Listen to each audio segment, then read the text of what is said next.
ये मत बोलना कि ये कौन भिखारी फटे कपड़े पहनकर वीडियो बना रहा है। घर वालों ने कपड़े धोने के लिए मांगे, जोश जोश में सारे कपड़े धोने के लिए दे दिए।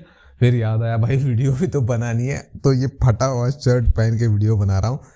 सोचो अगर ये भी नहीं होता तो बिना कपड़ों के बनाना पड़ता। तो खैर हम मुद्दे पे आते हैं। Amazon पे अगर तुम जाओगे इस टाइम पे तो एक स्मार्टफोन है जो कि तुम्हें 43,000 का मिल रहा है, और ये इकलौता स्मार्टफोन है जो इतने कम प्राइस में तुम्हें स्नैपड्रैगन 8 एलीट की परफॉर्मेंस दे रहा है। और सिर्फ इतना नहीं है, इसमें तुम्हें 12 GB की रैम मिलेगी, 256 GB स्टोरेज मिलेगा। अगर इसी प्राइस पे तुम कंपेयर करते हो तो तुम्हें S24 भी मिल रहा है, लेकिन उसमें 128 GB स्टोरेज है और UFS 3.1 स्टोरेज है, लेकिन इसमें UFS 4.0 मिल रहा है। और इसके अलावा तुम्हें सैमसंग का डिस्प्ले मिलता है। और अगर कैमरा की भी बात करते हो वहां पर भी तुम्हें प्रॉपर सेटअप मिलता है। लाइक 50 मेगापिक्सल का मेन कैमरा है, 8 मेगापिक्सल का अल्ट्रा वाइड है, 50 मेगापिक्सल का टेलीफोटो लेंस मिलता है जिसमें 3x पेरिस्कोप जूम है, 8K में वीडियो रिकॉर्डिंग कर सकते हो। और आज के टाइम पे तुम लोग जिस चीज की सबसे ज्यादा डिमांड करते हो ना, बड़ी बैटरी चाहिए, फास्ट चार्जर चाहिए, दोनों चीजें मिलती है। 6500 mAh की बैटरी है और 120 वॉट का फास्ट चार्जर मिलता है। IP68 69 की रेटिंग मिलती है और normal in display fingerprint scanner नहीं, अल्ट्रासोनिक फिंगरप्रिंट स्कैनर है जो कि एक फ्लैगशिप फोन में मिलता है। अब जब ये फोन लॉन्च हुआ था उस टाइम पे 60,000 के अराउंड लॉन्च हुआ था, अभी 43,000 का मिल रहा है। स्पेसिफिकेशन जो भी मैंने बताई ये सब सुन के तुम्हें ऐसा लग रहा होगा कि भाई इस सेल की सबसे कड़क सबसे बढ़िया डील तो यही है। अब तुम्हारी ये बात 100% सच हो सकती थी अगर इसमें कुछ कमियां है,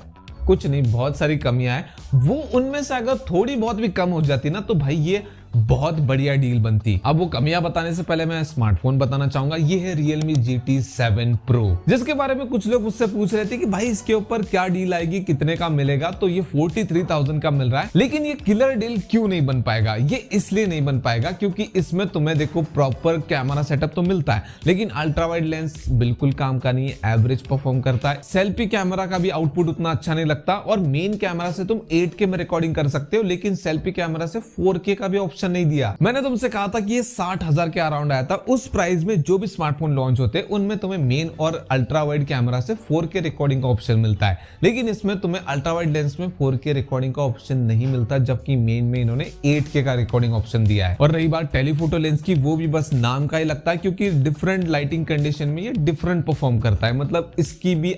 इसका भी आउटपुट स्टेबल नहीं है। और कमियां यहाँ पर खत्म नहीं होती है। 60,000 के अराउंड लॉन्च हुआ था, फिर भी पता नहीं क्यों Realme ने इसके UI में ब्लोटवेयर भर रखे है और थर्मल मैनेजमेंट की भी दिक्कत है। भाई जब तुम गेमिंग करते हो तो ये इसकी परफॉर्मेंस थ्रोटल करती है, तो परफॉर्मेंस ड्रॉप होने का इशू रहता है इसके साथ। तो अगर ये कमियां नहीं होती या फिर इनको थोड़ा मैनेज भी किया जाता तो ये अच्छी डील बनता। अब तुम बोलोगे कि 60,000 का फोन 43,000 में दे रहे, और क्या चाहिए तुम्हें? तो देखो मैं कहता कि भाई बहुत बढ़िया प्राइस ड्रॉप हुआ है, लेकिन ये पहली बार नहीं हुआ। इससे पहले ये इससे भी सस्ता मिल चुका है, 40,000 का मिल रहा था, और ये खुद Realme वाले अपने साइट पे कूपन वगैरह दे के बेच रहे थे इस सेल से पहले। हाँ ये बात जरूर कह सकते कि इकलौता फोन है इतने कम प्राइस में तुम्हें 8 LED की परफॉर्मेंस दे रहा है, लेकिन वो भी स्टेबल नहीं है। यहाँ पर थर्मल के इशू है, थर्मल के एल लगे हुए हैं। तो मेरे हिसाब से ये इस सेल की one of the greatest deal बनते बनते रह गया। लेकिन फिर कौन सा फोन है 40,000 में बेटर लगता है? S24 है, काफी अच्छा लग रहा है, और 45,000 के अराउंड iPhone 15 भी काफी बढ़िया लग रहा है, उनको कंसिडर कर सकते हो। लेकिन अगर 8 एलीट की परफॉर्मेंस चाहिए तो और थोड़ा सा बजट बढ़ा के तुम या तो OnePlus 13s को खरीद लो, या फिर उससे बेटर है कि iQOO 13 को खरीद लो।